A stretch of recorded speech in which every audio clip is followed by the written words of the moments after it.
নমস্কার বন্ধুরা, আশা করি আপনারা সবাই ভালো আছেন। আমি রুমাই রেসিপি অ্যান্ড ব্লগসে আপনাদের সবাইকে স্বাগত। আজ আমি একটা ভিন্ন স্বাদের রেসিপি নিয়ে এসেছি, চিকেন পকোড়া। আপনারা ভিডিওটা শেষ পর্যন্ত দেখবেন। চিকেন পকোড়ার জন্য কী কী উপকরণ লাগছে আপনাদের আমি দেখিয়ে দিচ্ছি। এই দেখেন বন্ধুরা, আমি 500 গ্রাম চিকেন ভালো করে ধুয়ে সাইজ মতন কেটে ছোট ছোট করে নিয়েছি।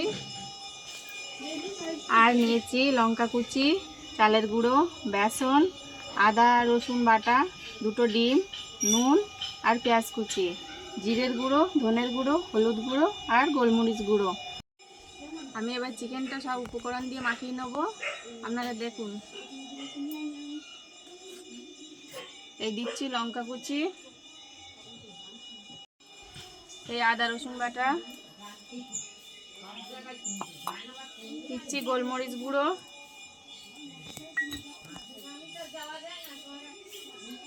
জিরের গুঁড়ো,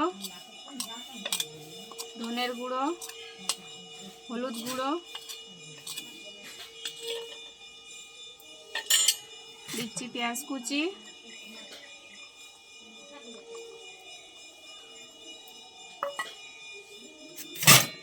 দিচ্ছি নুন স্বাদ মতো,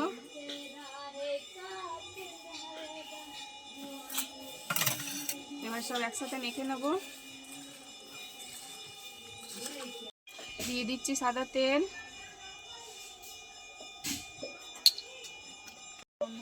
দিচ্ছি ভিনিগার।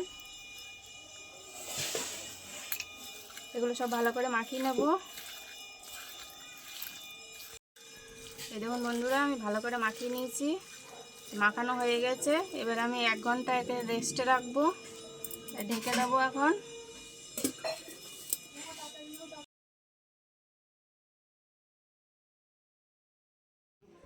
এবার আমি বেসন দিয়ে দিচ্ছি। বেসনটা 3 চামচ মতন দেব।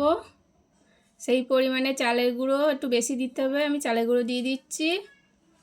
চালের গুঁড়োটা 4 চামচ দেব, যাতে একটু মুচমুচে হয়। এবার আমি ডিম দিয়ে দেব। ডিম দিয়ে দিচ্ছি, 2টো ডিম দেবো এতে। দিয়ে দিলাম।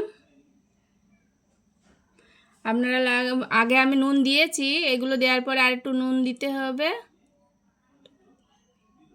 সেটা আমি আগে দিয়ে দিয়েছি। এবার ভালো করে মাখিয়ে নিতে হবে।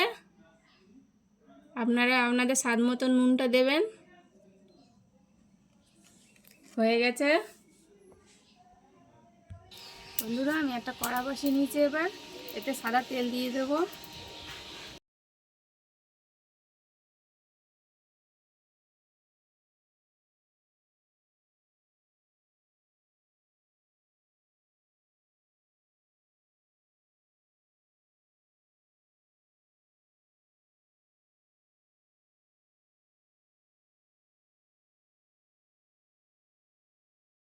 তেলটা গরম হয়ে গেছে, এবার আমি সব একে করে দিয়ে দিচ্ছি।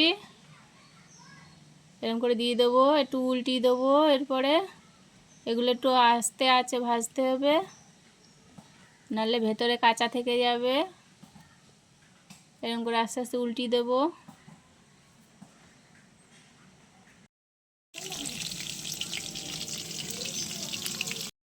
এগুলো ভাজা হয়ে গেছে, এবার আমি এগুলো তুলে নিচ্ছি। এই দেখুন বন্ধুরা, লাল লাল হয়ে গেছে। আবার দিয়ে দিচ্ছি আর একবার আমি, এরকম করে দিয়ে দিতে হবে। এবার লাল লাল ভাজা হয়ে গেছে, বাকিটা আমি তুলে নিচ্ছি। এটা সবটা তুলে নিলাম। এবার আবার বাকিটুক দিয়ে দিলাম আমি সবটুক। এসব দেওয়া হয়ে গেছে, আবারও ভাজা হয়ে গেছে, আমি তুলে নিচ্ছি।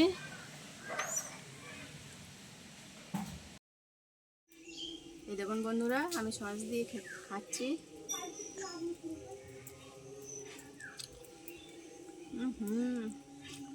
খুব ভালো হয়েছে।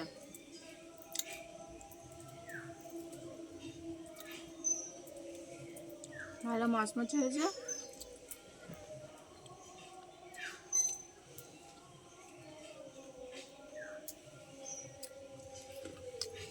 আপনারা এরকম বাড়িতে বানিয়ে খেয়ে দেখবেন। ভালো লাগলে অবশ্যই আমার কমেন্টে জানাবেন। আর আমার পেজটাকে ফলো করে দেবেন, আর ইউটিউব থেকে দেখলে চ্যানেলটা সাবস্ক্রাইব করে দেবেন। টাটা।